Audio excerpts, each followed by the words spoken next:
Nah bulan 5 mulai sedih kan. Ya sempat nangis juga kan karena melihat kondisi.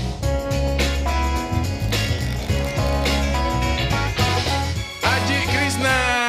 Waduh, episode kali ini spesial teman-teman, luar biasa. Kita kedatangan tamu. Ini adalah Aji Cok Krishna ya, yang sudah sangat terkenal sekali. Akhirnya bersedia juga hadir di Main Podcast. Wah, kita senang nih. Apa kabar Aji?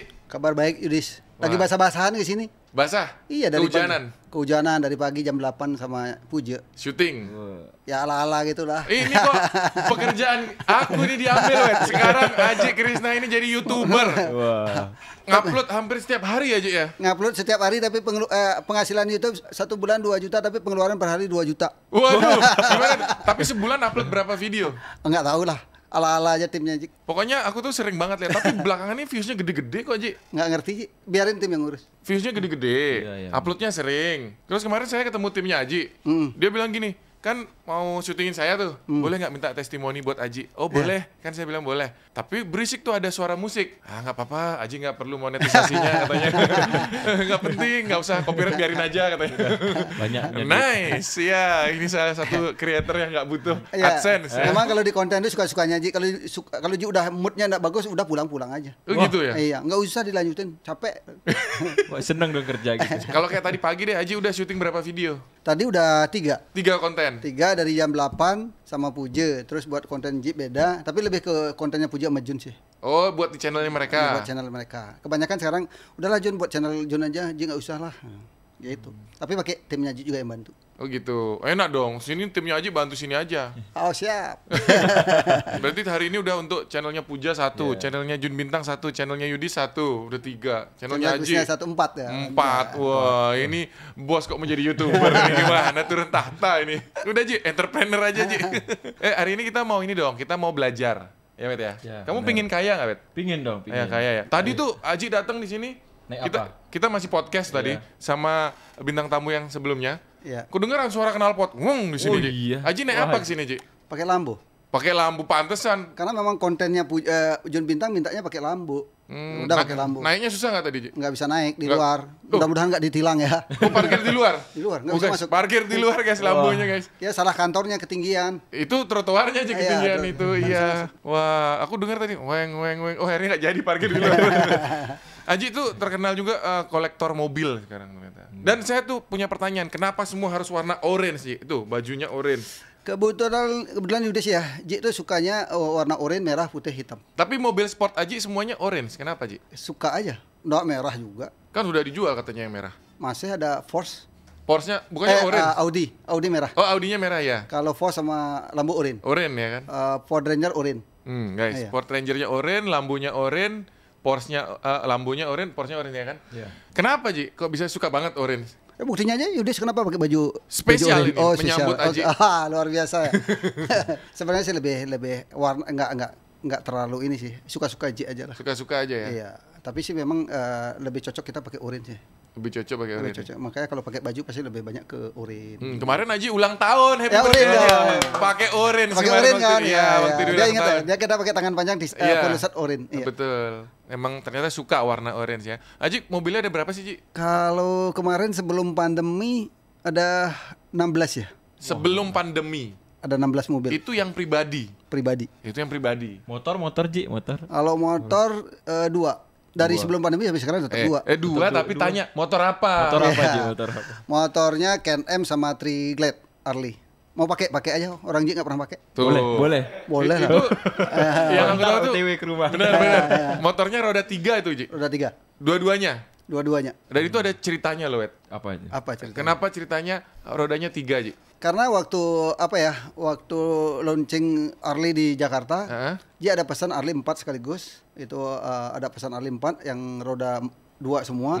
Ternyata begitu sampai Bali, kita terima sampai Bali, kita bawa Harley-nya nggak pede dan sering jatuh pakai Harley roda 2. Udahlah, saya jual aja Harley roda 2 demi keselamatan Ji, karena membawahi 2.500 karyawan. Kalau Ji ada apa-apa, 2.500 karyawannya Ji gimana? Betul. Ya, akhirnya Harley yang roda 2 kita jual ke 4 unit semuanya. Kita terus ganti pakai Triglade, Harley yang roda 3 sama Can M yang roda 3.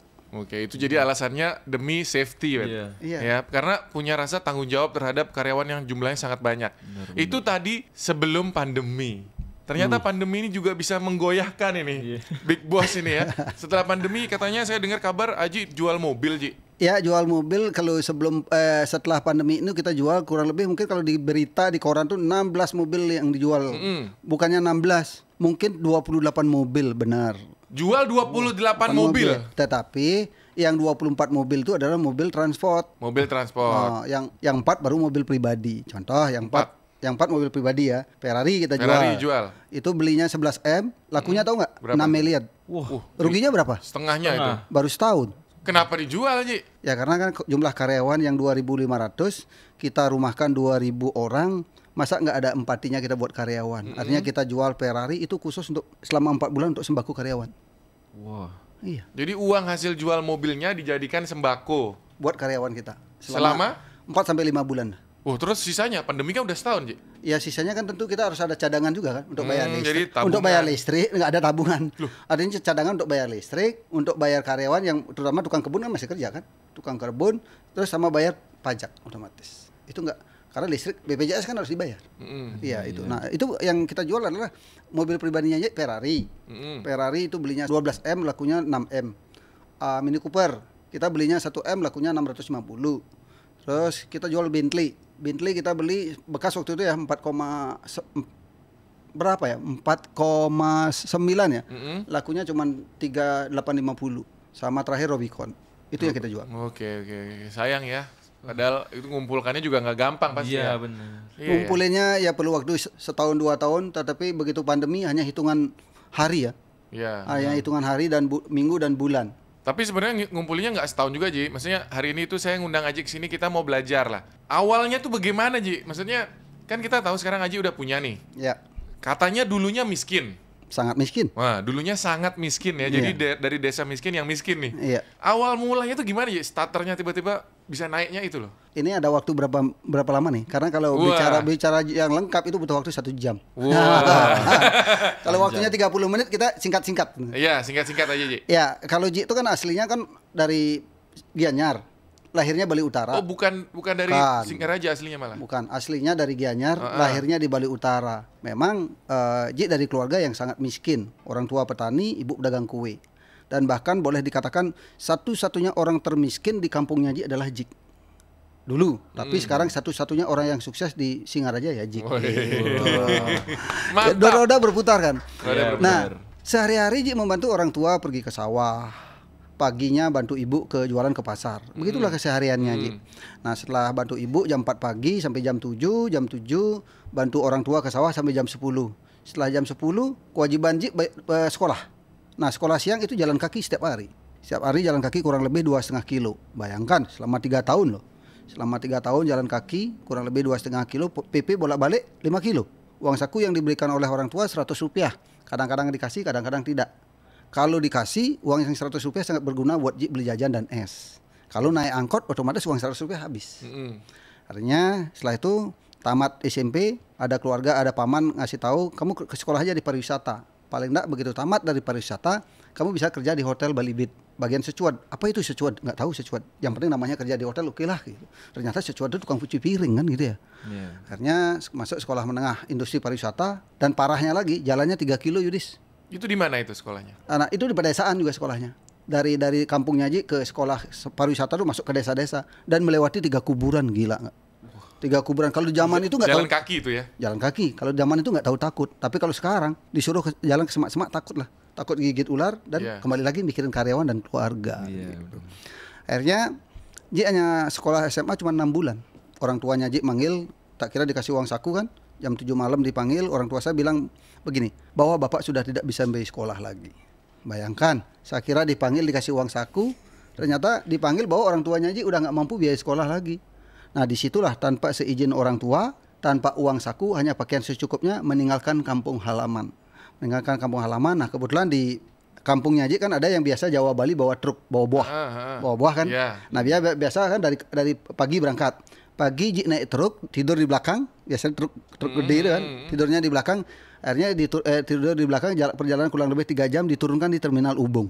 Nah sesampai di Terminal Ubung, Ji berpikir begini, kalau saya melewati jalan raya Gatot Subroto, nggak mungkin saya dapat makan. Dengan pertimbangan itulah Ji punya pertimbangan pemikiran, udahlah saya menelusuri sepanjang sungai. Dan sungai yang ditelusuri adalah tidak jauh-jauh dari kantor Yudis yang sekarang.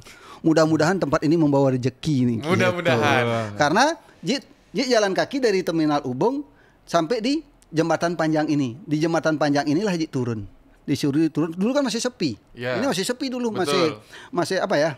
Namanya sawah, pematang sawah masih Ya, banyak. ya. Nah, dari jembatan panjang itu kita turun sungai, mata air kan banyak di situ. Nah, buah yang cari demi isi perutnya Ji, buah semangka, pepaya, mangga. Liar. Terpaksa mencuri ya demi isi perutnya Ji. Nah, singkat cerita perjalanan kurang lebih dari Terminal Ubung sampai di Sandur kurang lebih 5 kilo ya. 5 kilo akhirnya tembus di daerah Sandur. Di daerah Sandur itu kan ada beberapa di hotel Melati. Di Sanur. Di Jalan Intaran, Jalan Danubuyan, iya. Dr. Jody. Di situ kalau tidak salah ada beberapa hotel Melati. Pertama kali saya numpang adalah di pos security Hotel Rani. Nah, di situ ada security, di situ izin kepada security, Pak Security, izinkan saya tinggal di sini sebelum mendapatkan pekerjaan. Atas seizin security, akhirnya diizinkan tinggal di pos security. Itu pun tinggal di pos security selama 2 tahun dengan beralaskan bantal bataku. Ada nggak anak-anak milenial zaman sekarang mau tinggal di sana? Nggak Itu pertanyaannya, Ji. Sekarang Ji yang balik bertanya sekarang. Nggak ada. Itu. Kalau hari ini mungkin nggak ada. Mereka Aduh, gengsi lah. ya. Apa? Iya. Nah, selama Ji tinggal di Hotel Rani, Ji tidur di pos security selama 2 tahun dengan beralaskan bantal bataku. Nah, di situ karena Ji numpang atas inisiatif Ji sendiri, kan harus punya bantu pemilik hotel itu kan. Nah, di situ Ji membantu membersihkan halaman parkir dan kebun hotel tersebut. Dan malamnya Ji mulai berpikir, besok saya butuh makan, butuh uang gitu. Atas inisiatif Ji sendiri, Ji mencuci mobil yang ada di parkiran hotel tersebut. Jam 12 sampai jam 3 Ji nyuci mobil, jam 3 Ji tidur di pos security sampai jam 7. Jam 7 bangunin yang punya mobil. Begitu datang yang punya mobil, saya bilang begini, Om, saya yang cuci mobilnya. Nah, kebetulan di hari pertama dan seterusnya dari hasil nyuci mobil atas inisiatif saya sendiri, penghasilan saya 2.000 sampai 5.000 per hari. Disitulah saya menyatakan diri saya suatu saat saya akan menjadi orang yang sukses di Denpasar ini. Karena waktu di Singaraja uang saku aja 100 rupiah kadang-kadang dikasih. Begitu saya merantau di hari pertama udah dapat tempat tinggal meskipun di pos security. Begitu hari kedua atas inisiatif saya sendiri jadi tukang cuci mobil, penghasilan saya 2.000 sampai 5.000 per hari selama 2 tahun. Nah, dari hasil cuci mobil selama 2 tahun Ji bisa menyisihkan tabungan senilai Rp150.000. 2 tahun dia. Selama 2 tahun ya. Selama 2 tahun Ji jadi tukang cuci mobil atas inisiatif sendiri, Ji bisa menyisihkan tabungan senilai Rp150.000. Dulu orang tua suruh beliin sepeda dengan harga 15.000 aja nggak mampu. Tetapi begitu saya kerja di sini, penghasilan saya bisa menyisihkan tabungan senilai 150.000. Dengan uang Rp150.000 itu saya belikan sepeda motor Honda 70. Wah, kalau sekarang berarti nilainya belasan juta dong. 1,5 juta lah. Ya sekarang aja anggap aja Honda 70, secondnya Honda 70 kan paling 1,5 juta harganya. Kalau dulu 150. Nilai uang itu 150.000 itu? Kalau Ji sih pikir sekitar 1,5 juta ya. Oh, karena 1,5. beli second gitu. Ya, beli second. Karena saya Ji hitungnya kan harga motor Honda 70 sekarang kan 1,5. Nah, dengan modal sepeda motor itulah Ji mulai berpikir Ji berhenti melakukan aktivitas cuci mobil. Karena Yudis ya nyuci mobil malam itu berat. Berat kan angin, air. Nah, itu sempat sakit, akhirnya berhenti. Nah, di situ Ji berpikir saya merantau di Denpasar itu paling tidak kalau bekerja di tempat lain saya dapat tempat tinggal dan makan. Dan dengan modal sepeda motor itu Ji mencari pekerjaan di Denpasar. Dan pertama kali Ji bekerja di Denpasar dan tidak pernah bekerja di tempat lain adalah di Konveksi Siddhartha. Konveksi Siddhartha tahu kan? Nah, selama Ji kerja di Konveksi Siddhartha dan di Konveksi Siddhartha, satu-satunya yang tinggal satu atap dengan satu perusahaan dengan satu owner adalah saya sendiri. Padahal karyawannya banyak. Padahal karyawannya banyak. Kenapa? Karena saya yakin rata-rata karyawan menghindari pekerjaan di luar jam kantor. Kan gitu ya. Kalau saya karena Ji tinggal sama bos, otomatis kewajiban Ji pasti lebih banyak dong. Iya. Toko buka jam 8, jam 6 kita harus sudah buka bersih-bersih. Baru kita buka jam 8. Begitu juga sebaliknya, toko tutup jam 5, teman-teman pulang, kita kembali lagi bersih-bersih kamar mandi, kamar bosnya Ji. Masih ada perintah-perintah lah. Ada perintah-perintah. Nah, di atas jam 7 kan otomatis kerjaan Ji udah selesai. Keluar nggak mungkin, harus izin sama bos. Karena pasti dikunci kan. Nah, artinya sehari-harinya libur nggak pernah, pulang nggak pernah. Artinya taat sama aturan bos. Nah, di atas jam 7 karena nggak ada kerjaan, jadi disitulah membantu bosnya Ji atas inisiatif sendiri juga kembali belajar jahit, sablon dan motong. Di luar jam kerja. Di luar jam kerja. Artinya sisa-sisa kain itu kita belajar menjahit, potong dan sablon daripada diam. Akhirnya dalam 6 bulan Ji bisa jahit, bisa motong dan sablon. Nah disitulah Pak Sidarta mulai percaya dan Pak Sidarta mulai ngajak saya kemana-mana beli bahan baku ataupun kemana, termasuk makan kita diajak. Dan Pak Sidarta selalu bilang, suatu saat kamu akan menjadi orang yang sukses. Gitu. Artinya semua ini berkat Pak Sidarta. Karena Pak Sidarta nggak mungkin saya bisa seperti ini. Nah setelah saya kerja di Sidarta kurang lebih saya nggak ingat berapa tahun, nggak ingat. Disitulah akhirnya tahun 90-94 saya memberanikan diri membuka usaha kecil-kecilan namanya Cok Konveksi di depan Art Center. Dulu kecil. Di depan Art Center dulu, justru. Ya, dulu kan ada ruko, satu toko kecil, satu lantai. Itu kalau tidak salah ukurannya 6x5. Kita kontrak setahun 900.000. Itu untuk bayarnya pun kita tidak cash. Itu nyicil selama 12 bulan. Kurang lebih 70.000 per bulan. Tetapi untuk isi barangnya nggak bisa. Karena kan kita mampunya ngontrak toko, tapi untuk isi barangnya nggak bisa. Nah di situ saya bilang sama Pak Sidarta, izinkanlah, saya mau ngontrak toko, tetapi untuk isinya saya nggak bisa, untuk isinya saya nggak bisa. Waduh, kamu terlalu berani. Kalau kontrak toko, tokonya modalnya kecil, tapi ngisinya yang berat gitu. Ya udahlah Pak, kalau Bapak tidak keberatan, ayo lihat lokasinya. Begitu dilihat lokasinya oleh Pak Sidarta senang. Ya oke, saya barangnya, kamu tempatnya. Tahun 90 sampai 94 saya bekerja sama dengan Pak Sidarta. Nah, setelah tahun 94 saya betul-betul ya namanya juga hidup kan pingin punya usaha sendiri atau apa. Nah, akhirnya tahun 94 betul-betul ingin mandiri nih. Meskipun kecil tapi punya sendiri gitu. Izin pertama kepada Pak Sidarta ditolak. Izin kedua juga untuk mandiri juga ditolak. Izin ketiga sama Pak Sidarta juga ditolak.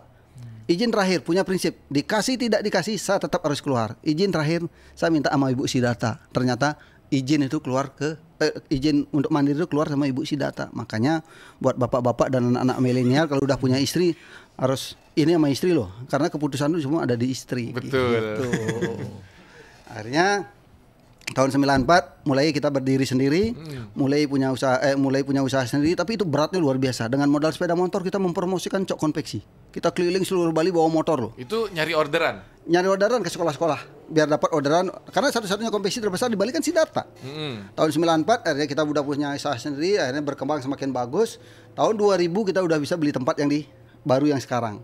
Tahun 2000 kita udah bisa beli tempat dan sekarang bahkan menempati gedung baru dan tahun 2001 berkembang dan tahun 2006 konveksi terbesar di Bali ada 2, Cok Konveksi baru Sidarta. Gila nggak? Artinya malah melebihi ya, kalah bosnya.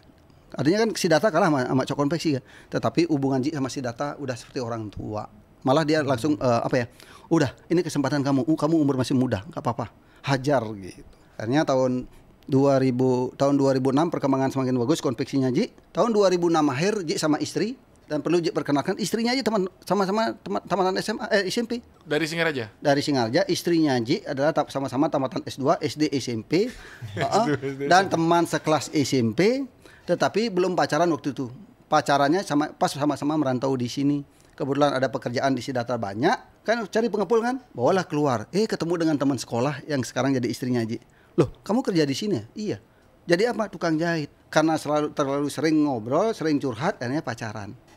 Kenapa pacaran terus akhirnya nikah muda. Kenapa Ji pilih nikah muda? Karena skillnya sama. Ji tukang jahit, tukang sablon, tukang potong. Sedangkan istrinya Ji tukang jahit. Udahlah nikah muda aja. Kalau Ji nikah sama pegawai salon kan mungkin nyambung kan, skillnya beda. Makanya Ji bisa berhasil seperti sekarang ini bukan karena Ji aja, berkat istri juga. Selalu di belakangnya untuk ada sosok istri. Meskipun sekarang jarang dilihat orang ya, kan sekarang lebih dominan yang dilihat di masyarakat selalu Aji. Karena istrinya aja kan ibu rumah tangga, jarang keluar. Istrinya aja dan keluarganya nggak mau diekspos gitu. Jadi sekarang dia nggak ikut juga, misalkan Aji masih ngurus bisnis. Istri fokus di barang, di processing. Oke. Nah, barang orang supplier bisa masuk ke Krisna itu tergantung istri dan Ji. Nah sekarang di luar kaos keputusan tuh barang bisa masuk ke Krisna itu tergantung istrinya Ji. Oh kalau kaos tetap semua produksi sendiri? Kaos produksi sendiri. Tidak terima? Masih banyak juga karena gini, sebelum pandemi aja ya itu satu hari 5.000 kaos. Sebelum pandemi yang keluar tuh ya? Yang keluar. Berarti kalau produksi di dalam aja nggak mampu, makanya harus dari luar. Artinya Ji mempunyai kita 475 supplier. Artinya kan tadi kan bicara tentang konveksi. Yeah. Nah setelah konveksi tahun 2006 akhir Ji ingin ekspansi. Setelah itu barulah kita punya sama istri sepakat, udahlah kita surveilah oleh-oleh yang ada di Bali. Hasil survei di oleh-oleh yang ada di Bali itu ternyata penjualan paling laku di oleh-oleh adalah baju kaos. Loh, kalau memang di oleh-oleh penjualan paling laku baju kaos, kenapa nggak kita aja produksi baju kaos? Kalaupun kewalahan kita punya Pak Sidarta. Akhirnya kita pede lah, percaya diri karena kalaupun kewalahan ada pasti data. Itu kan modalnya lebih kuat kan. Akhirnya tanggal 16 bulan 5 2007 dibuka Krishna yang pertama. 2007 2007 yang Krishna yang pertama di daerah Nusa Indah juga kan. Iya, di sebelah Cok Konveksi itu. Iya, tanggal 16 bulan 5 2007 dibuka Krishna yang pertama. Nah, begitu buka yang Krishna yang pertama, di awal memang kurang berjalan. Setelah 6 bulan kemudian jalannya bagus. Dan itu lokasinya kan bukan daerah pariwisata dan tempatnya kecil. Akhirnya tahun 2008 tanggal 16 bulan 5 2008 dibuka Krishna 2 bersebelahan dengan Erlangga Di Nusa Kambangan. Nusa Kambangan. Ya, itu luasnya 5.000 meter persegi. Nah, begitu buka Krishna 2 itu udah langsung rame. Erlangga rame, Krishna juga rame. Nah, tetapi lokasi itu perboden, bus tidak boleh masuk karena jalannya kecil. Iya. Nah, bayangin Yudis, Krishna 1 dan 2 itu kan bukan daerah pariwisata. Itu kan Denpasar semua. Di situ berpikir lagi sama istri, udahlah Bu, kita buat oleh-oleh yang besar tapi di daerah pariwisata. Nah, tentunya investasinya lebih besar gitu. Akhirnya tanggal 16 bulan 5 2009 dibuka Krishna yang di Jalan Sunset Road dengan luas 1,4 hektar. Itu dalam waktu 2 tahun ya, dari 2007. Setiap tahun. 2007 Krishna pertama. 2008 Krishna kedua. 2009 Krishna ketiga. Nah, begitu buka Krishna ketiga yang di Kute yang di daerah Sunset Road itu kan luasnya 1,4 hektar. Baru buka aja udah kekurangan parkir. Kekurangan parkir dan toko yang biasanya buka jam 8 sampai jam 10, sedangkan di atas jam 10 masih banyak pengunjung dan toko saya sering tutup sampai jam 12 malam. Dan karyawan saya yang di bagian kasir sering pingsan. Itu ngomongin Pingsan terima duit ya. Iya, karena kan capek kan. Itu ngomongin sebelum pandemi. Nah, karena Krishna 1, 2 dan 3 buka jam 8 sampai jam 10, sedangkan di atas jam 10 masih banyak pengunjung. Nah, di situ Ji punya ide lagi, gimana caranya biar satu-satunya jadi pionir di seluruh Indonesia. Akhirnya dibukalah Rama Krishna 2010. 1 November 2010 dibuka Rama Krishna Tuban. Nah, itu satu-satunya oleh-oleh di seluruh Indonesia yang jadi pionir buka 24 jam 24 adalah jam. Krishna. Gitu. Sampai sekarang buka terus Ji, 24 jam. Karena sekarang pandemi kan PSBB ada berkurang jamnya. Nah, bayangin itu kan dari tamatan SMP kan 2007, 2008, 2009, 2010 setiap tahun. Bahkan sekarang total outletnya Ji itu adalah 32 outlet. Hari ini ya. Hari ini dengan umur usia usaha 13 tahun. Berarti Yudis bisa hitung berapa outlet kah setiap tahun kita ekspansi? Dua setengah outlet kan. Iya. 2,5 outlet. Nah, itu gimana cara menghandle-nya Ji? Siapa yang ngurus? Tiap tahun buka.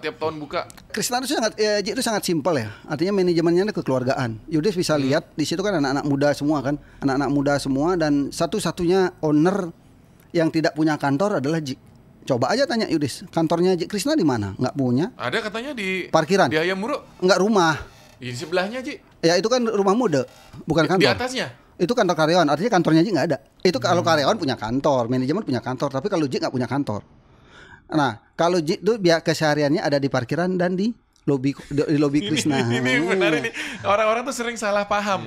Kalau ketemu ini siapa nih? Ini bosnya, nggak percaya dia. Ngapain lagi nyapu gitu kadang-kadang. Kalau dulu kan 2012 ke bawah masih nyapu, masih nyiram. Tapi kalau sekarang orang udah semua tahu Jik gitu lah. Semua tahu Jik. Nah, sekarang kalau sehari-hari paling cuma di parkiran, di lobi, komunikasi dengan guide, dengan customer, dengan karyawan dan termasuk juga ngecek outlet. Nah, begitulah kesehariannya Jik. Dan makanya satu-satunya pengusaha yang tidak punya kantor adalah Jik. Satu-satunya pengusaha yang tidak punya marketing dari dulu sampai sekarang. Ada marketing Krishna nggak? Nggak ada. Coba Yudis cari siapa marketing Krishna? Nggak ada. Marketing Ji, supir Ji, tukang sapu Ji, owner Ji, semuanya Ji. Ya brandingnya sebenarnya branding Aji ini gitu loh. Iya. Nah, itu siapa yang megang outlet Ji? Nah, masing-masing outlet ada manajernya. Itu aja yang orang kepercayaan lah ibarat. Ya, artinya di situ kita percaya, tetapi tetap kita awasi. Kita di sini punya tim 8 yang mengawasi manajer dan mengawasi karyawan. Tim 8 itu orang-orang nggak tahu siapa tim 8-nya Ji Krishna. Manajer itu udah nggak tahu, hanya Ji yang tahu. Jadi ada orang yang khusus mantau gitu. Memantau semua, memantau manajer, memantau karyawan. Kalau ada apa-apa, dia yang melaporkan ke Ji. Dan seluruh karyawan boleh ngechat Ji melaporkan kalau misalnya ada sesuatu di dalam outlet itu. Makanya kelebihannya di Krishna itu mungkin saya juga nggak tahu karena hubungan saya dengan karyawan itu sangat dekat. Artinya sama sekali nggak ada jarak, semua itu kekeluargaan. Makanya kalau di Krishna sendiri sering sekali ada kesalahan atau kecurangan yang dilakukan di dalam perusahaan itu yang melapor karyawan. Manajernya malah nggak tahu. Makanya yang sering nangkep itu adalah Ji duluan daripada manajer gitu. Nah, caranya itu gini. Kalau misalnya ada kesalahan di masing-masing namanya perusahaan ya, namanya karyawan juga kalau ada kesalahan kita nggak mungkin ada meeting. Kita nggak suka meeting. Kalau misalnya ada salah kita salah satu dua orang yang salah kita panggil aja 1-2 orang. kita ajak bicara dari hati ke hati. Bukan kita meeting dengan seluruh karyawan gitu. Kalau meeting seluruh karyawan kan masuk kanan keluar kiri gitu. Nah, itulah kalau caranya Ji adalah sistemnya lebih kekeluargaan. Kekeluargaan setelah itu dinasihati, diperbolehkan kerja lagi? Sepanjang dia mau berubah, kita bisa. Nah, tetapi kalau kesalahannya kalau masalah uang kita langsung berhentikan. Tapi kalau masalahnya cuma hanya di luar masalah keuangan sih masih aman. Kalau masalah uang 100 rupiah tuh kalau ketahuan pasti kita pecat. Meskipun 100 rupiah tuh? Meskipun 100 rupiah. Kita pecat, tetapi kita ngomongnya juga baik-baik. Biar enggak ada balas dendam gitu. Nah, makanya seluruh karyawan Ji yang misalnya ada salah, baik yang dipecat atau apa, hubungan antara karyawan sama Ji tetap baik. Yudis bisa cek ada karyawan Jik yang misalnya ada dipecat oleh manajernya Jik atau mungkin Jik, nggak ada yang bermusuhan. Apalagi di masa pandemi ini ya Yudis ya, kita punya karyawan 2.500 yang sempat dirumahkan 2.000 itu betul-betul miris kita. Dan Jik setiap minggu mengunjungi beberapa karyawan ke rumahnya tanpa sepengetahuan karyawan. Artinya kita punya data, masing-masing manajer harus melaporkan datanya karyawan yang betul-betul susah kehidupannya di masa pandemi, terutama yang udah punya anak. Pasti yang punya anak lebih susah ekonominya kan. Nah, masing-masing misalnya seluruh outlet itu 4. Nah, nanti ke jumlah total itu kita akan misalnya daerahnya mana. Kalau Bali Utara daerahnya mungkin ada 12 orang, kita dalam waktu 3 hari itu kita habiskan untuk berkunjung ke rumah karyawan. Membantu donasi gitu. Membantu termasuk juga melihat bagaimana situasi keluarga. Nah, sering sekali kejadiannya itu begini Yudis. Kita berkunjung ke rumahnya kan tujuannya membantu suami istri ini dan anaknya. Ternyata setelah datang ke situ banyak keluarganya dia atau kakaknya dia ada yang lumpuh, ada yang apa. Nah, itu kita biaya charity itu jadi tak terduga. Harusnya budget kita cuman kita berkunjung ke karyawan ini suami istrinya kalau nggak kerja mungkin kita kasih 1 juta. Tetapi melihat tetangga-tetangga sebelah ada yang lumpuh, ada yang polio, ada apa. Nah, di situ biaya kita sering sekali membengkak bisa jadi 3 juta, 5 juta. Contoh yang terakhir kemarin. Kita kemarin laporan dari kepala desa Aji Krisna, di sini ada orang yang kena kanker dan ada yang kena leper. Mindsetnya aja kan cuma 2 orang. Udahlah 1 juta, 2 juta udah cukup. Begitu kita ke lokasi yang kena leper, ternyata istrinya stroke. Ya otomatis kan nggak mungkin kita bantu hanya suaminya 1 juta. Nah, kita kasihlah istrinya 1 juta, kan 2 juta. Maaf ya, kita bukan ikhlas. Artinya tak terduga itu sering. Kita nggak bisa bawa. Nah, kadang-kadang manajemen ngasih budget, ini cuma 3 juta. Kita di lapangan kan nggak bisa. Nah, begitu kita kasih suaminya 1 juta, otomatis istrinya karena stroke juga kan kasih 1 juta. Yang miris lagi, dia punya anak 1, dia punya cucu 2, tidurnya ukurannya sebesar itu. Sebesar karpet itu dia tidur berempat, bayangin. Tidur berempat 1 kasur sebesar karpet itu. Kita kan miris, cuma 1 kamar. Udahlah, kita tambahin lagi 1 kamar. Itu kan perlu biaya lagi 15 juta. Artinya dalam ngebangun iya. gitu. Nah, artinya kita sering sekali karena kan yang turun langsung kan J. Artinya J yang tahu bagaimana keadaan rumahnya gitu. Nah, makanya kalau manajemen yang turun kan sesuai dengan budget aja gitu. Nah, itu yang pertama. Yang kedua, kita berkunjung lagi 1 yang kena kanker payudara. Yang kena kanker payudara itu kita anggarkan tetap 1 juta. Nah, begitu kita ngelihat dia punya anak 2. Suaminya itu kerja di Circle K di Kute. Nah, tapi situasi sekarang kan mungkin 15 hari kerja. Penghasilannya juga mungkin hanya 50%-nya. Nah, begitu saya lihat anaknya umur 10 tahun sampai 8 tahun. Istrinya, ibunya udah payudara, udah udah borok lah. Udah enggak mungkin diselamatkan, hanya menunggu kan, maaf ya. Nah, anak itu saya tanya, "Kamu sehari-harinya gimana?" "Saya hanya membantu ibu." Tiap hari anak itu 2 orang itu membantu ibunya, nungguin ibunya ngipasin, gantiin popok atau gantiin pempes atau apa. Sampai ibunya tidur, anak ini yang 2 ini baru tidur. Ini kan dunia kebalik kan? Seharusnya ibu nungguin anak, ini anak nungguin ibu. Nah, otomatis saya kan harus ngasih beasiswa anak itu. Udahlah ibu, saya kasih bantuan untuk ibu, anak ibu saya kasih beasiswa sampai tamat SMA nanti. Nah, udah selesai. 3 hari kemudian Tuhan berkehendak lain, ibunya meninggal. Ini baru seminggu ini, baru 3 hari ini meninggal. Ya nggak mau saya kan udah tim harus turun ke sana, turun ke lapangan lagi, apa yang perlu dibantu, terutama anak kecil yang 2 ini. Kalau mau kita ajak ke sekolah Denpasar, kita sekolahin Denpasar. Artinya Krisna itu besar bukan karena karena promosi besar-besaran juga enggak. Artinya semua itu doa dari teman-teman, dan cara promosi Krisna itu tidak harus mengendos banyak orang, tidak harus mengeluarkan duit banyak. Cara Ji adalah dengan cara bersedekah kepada masyarakat yang memerlukan. Contohnya panti asuhan se-Bali itu pasti ada Jik di situ. Hampir seluruh panti asuhan di Bali itu Jik pasti ada di situ. Sudah pernah nyumbang ya? Pasti. Di mana-mana. Nah, makanya seperti kemarin ada birthday-nya Haji, tahu-tahu dari yayasan gini buat kegiatan atau apa, berarti ya promosinya aja adalah dari mulut geramnya orang-orang. Makanya investasi yang paling abadi adalah sahabat. Gitu. Ya, itulah marketingnya Haji sendiri, yaitu dirinya sendiri sebenarnya. Tapi kalau karyawan ada 2.500 itu yang paling banyak di mana tuh kok sampai banyak begitu? Kan ada outlet 30-an tadi ya. Ya sekarang hitung aja, Krishna Bypass 400 karyawan. Itu ngapain mereka 400 orang tuh? 4 lantai. Oh, yang baru yang ada Berlin Gastro. Iya, 4 lantai. Berlin Gastro aja restoran pegawainya 45. Ya sekarang aja 45 kali 4 itu berapa kan tuh. Nah, karena kan Krishna itu satu lantai itu luasnya 2400. Sedangkan item di Krishna itu ada 4500. Nah, dulu customer itu dimanjakan harus dilayani. Nah, tetapi semenjak pandemi ini kan peraturan berubah. Artinya customer tidak harus dilayani karena SOP protokol kesehatan kan gitu. Yeah. Nah, mudah-mudahan nanti setelah pandemi ini yang tadinya karyawan 2.500 kita bisa kurangi jadi separuhnya.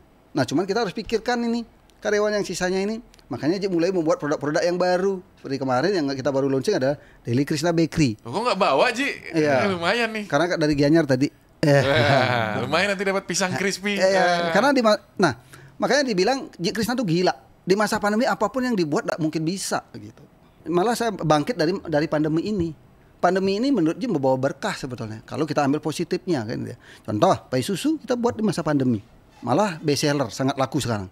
Di masa pandemi aja laku. Apalagi normal gitu. Kacang ajik yang tadinya kita hanya berkebun, dibully sama orang-orang, setelah hasil kebunnya jadi, dia berpikir, di mana bawa hasil kacangnya nih? Udahlah produksi kacang aja. Nah, begitu produksi kacang satu hari bisa 1.000 sampai 3.000 kotak per hari di masa pandemi loh. Nah, begitu yang terakhir Daily Krishna baru 2 hari yang lalu kan launching. Sekarang satu hari udah bisa 100 kotak sampai 200 box sehari. Kan itu luar sudah biasa. Ada di outlet ya? Sudah ada, seluruh outlet sudah ada. Nice. Kemarin saya juga pingin tuh nanti mampir ke Krishna. Ya. Kita cari Boleh. Banana Crispy aja ya. Bali Banana Crispy. Bali Banana Crispy itu gininya produknya Haji yang terbaru. Wajib Tapi coba. enak gak? Udah nyoba gak? Udah. Enak gak? Enak. Oh, ini bukan promosi tapi memang enak. Pulang dari tempatnya Haji itu kan dapat saya tuh. Ya semua dapat. Oh, saya bawa tuh, masih ada. Saya makan terus tiap hari. Iya. Luar biasa ya. Itu story ya. Tapi kalau dari ceritanya tadi tuh yang aku tangkap tuh pertama gini, dia nggak boleh menyerah.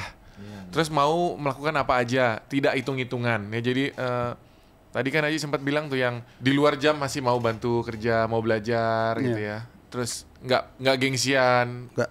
Mau di pos satpam, mau nyuci mobil. Berarti kalau nyuci mobil itu ngandelin inilah istilahnya nyari tipping modelnya ya. Oh ya. Iya kan? Iya, kan artinya begitu kita nyuci mobil jam 7 kita datengin yang punya tungguin yang punya mobil, begitu datang yang namanya juga tamu yang nginep di Bali, pagi jam 7 itu dia pasti udah siap-siap berangkat untuk keliling kan. Begitu datang nyamperin mobil, kita datengin, "Om, saya yang cuci mobilnya." "Oh, ada yang cuci mobil saya." "Iya, Om." Dikasih upah. Iya. Tapi rata-rata dikasih upah, tapi kadang-kadang ada yang enggak. Loh, siapa nyuruh nyuci mobil saya? Kalau kayak gitu gimana, Ji? Ya, apes nasib kita. Ya, yang itu yang jeleknya di situ. Yang kedua juga gini, kita kan orang rantauan. Nah, padahal kita yang kalau mobil itu sudah dicuci, wiper depan itu kita buka. Iya. Kan gitu ya. Jeleknya itu yang bikin sakit hati, kita yang giliran minta uang, dimarahin sama yang punya mobil. Kamu lagi ngaku-ngaku yang nyuci mobil, padahal tadi udah ada yang ngambil, diambil sama orang asli sana, gitu. Haji nggak nungguin gitu. Ya kita kan nyuci mobil bukan satu hotel aja, dari hotel satu ke hotel yang lainnya gitu. Kalau satu hotel aja nggak mungkin dapat penghasilan 5.000. Misalnya hotel A, kita cari hotel B gitu loh. Nah, begitu kita di hotel B, tamu A ini udah bangun diambil sama orang asli sana. Nah, kita yang nyuci mobil kan bukan sendiri aja. Ada juga orang-orang asli sana gitu. Ya itu sama kayak zaman sekarang parkir masih kayak gitu juga. Ya. Ya kalau Ji sih Yudis ya sampai saat ini Ji tidak pernah membedakan siapapun, tidak pernah jaga jarak. Apapun Ji kerjakan dengan siapapun Ji bisa bergaul. Artinya dari bawah sampai ke atas Ji bisa bergaul. Nah di situ Ji tidak selalu menghargai orang. Nah itu salah satu yang Ji tidak gila hormat. Yang penting itu aku dengar ya, katanya Aji ini kan suka banyak orang yang pingin ketemu, banyak terima tamunya Aji itu dari orang yang bawah sampai pejabat-pejabat, sampai artis-artis juga, semua terbuka ya. Semua artis hampir ya, termasuk presiden kita undang datang. Presiden? Iya, kita kan sempat undang presiden datang lewat Gibran. Lewat Gibran, ya, waktu weddingnya Berlin? Kalau itu anaknya yang datang, Gibran datang. Tapi setelah itu kan pas acara pesta seni Bali yang tahun yang lalu, begitu Pak Presiden datang, saya minta sama Mas Gibran, undang Bapak dong ke Krisna. Akhirnya di situ kita Pak Presiden sempat datang kurang lebih 40 menit dan Ji sempat cerita-cerita 20 menit yang lalu. Dan kemarin bulan lalu juga Menteri Sandiaga Uno juga datang, dan 2 hari yang lalu Ji ada webinar sama kemarin sama Sandiaga Uno ya. Sandiaga Uno. Iya. Luar biasa Haji ini memang ya. Kamu mau ada pertanyaan gak, Wet? Ada. Apa, Wet? Kegiatan selama pandemi. Lah, bercocok tanam Haji ini. Udah. Kegiatan Ji selama pandemi ya. Awalnya pandemi itu kan bulan Maret. Iya benar. Bulan Maret tutup. Ji berpikirnya begini, paling juga bulan 4 udah selesai. Ternyata bulan 4 makin parah. Paling bulan 5. Kita selalu optimis. Makin parah juga. Bulan 5 makin parah. Nah, bulan 5 mulai sedih kan. Ya sempat nangis juga kan karena melihat kondisi perusahaan kita seperti itu, kaget kan karyawan yang kita rumahkan sekian dan uang tidak ada masuk, artinya sama sekali tidak ada income sama sekali. Cash flow kita artinya yang begitu pas-pasan kita keluar terus. Akhirnya di bulan 6 dia harus bangkit. Udah, saya harus pulang kampung. Kalau saya di sini mungkin tambah stres kan. Saya harus pulang kampung. Kalau begitu pulang kampung bagaimana? Yang dulunya lahan-lahan yang tidak garap, lahan tidur. Nah, sekarang dia harus melek. Lahan-lahan yang dulu nggak kita jamah, kita harus ambil alih lagi nih. Kita ambil alih lagi, kita ada mulai dah. Kira-kira di lahan yang 23 hektar ini, yang dulunya kita tidak garap, cocoknya apa ya? Kita pakai ada tim ahli. Cocoknya kacang tanah, karena berpasir. Akhirnya pertama kali menanam kacang tanah kurang lebih 7 hektar. Awal bertani ini langsung 7 hektar. Dan Ji langsung sama tim kita dari Denpasar 12 orang bawa traktor Ji, bawa cangkul Ji, semuanya dari Ji. Nah, di situ lah dibully sama teman-teman. Wah, nggak mungkin lah bisa berhasil dari situ. Memang kalau melihat dari hasil pertanian nggak bisa, sulit. Karena kan tidak sesuai dengan tenaga kita sama hasilnya nggak sesuai. Akhirnya kita bertani. Setelah bertani, Pak Bupati datang. Setelah panen, Pangdam datang dan Bu Gubernur datang. Ji jadi semangat gitu. Nah, setelah itu panen, wah ini hasilnya bawa kemana? Ya udah, 50% sumbangkan ke masyarakat. 50% lagi, udah kita produksi kacang. Nah, kita ada beberapa tempat yang sebelum pandemi aja udah rugi, apalagi pandemi kita tutup. Pakailah produksi kacang. Nah, begitu produksi kacang, baru seminggu kita produksi. Kita pakai nama packagingnya kita buat bagus, kacangnya ada 5 rasa, yang pasti namanya harus Ajik. Begitu kita jual, pertama baru jual 500, setelah itu dalam waktu seminggu udah 2.000-3.000 kotak per hari. Per hari Per hari ya. Itu dia dahsyat ya itu. Makanya kalau pandemi itu jangan dijadikan sebuah halangan, tapi kita cari celah di mana kita bisa bikin suatu gebrakan lah gitu. Usaha baru gitu ya. Ini kalau kita dengerin terus story-nya, ini panjang nih. Bisa 1 hari nih, Ji. Bisa 1 hari. Iya. Nah, makanya buat anak-anak milenial jangan pernah memilih pekerjaan karena sehari-harinya Jik ya.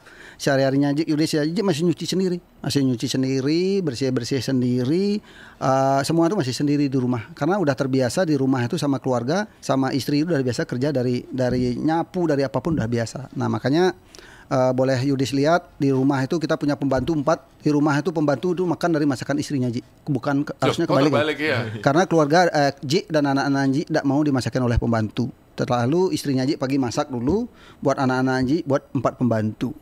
Ada nggak yang ini ownernya yang masakin pembantu? Ya, ini aneh nih, nggak ada. Nah, makanya kalau Yudes mau ngajak pembantunya Ji untuk berhenti kerja di situ, mau digaji berapapun yakin nggak mau. Bukan nilai, bukan gaji, tetapi rasa nyamannya punya owner seperti Ji sama Bu Jero kalau nggak salah. Kayak karyawannya nggak ada yang nggak lama, pasti lama-lama. Pasti lama-lama. Iya. Gitu, ya Bu Ayu aja lihat, Bu Ayu berapa lama?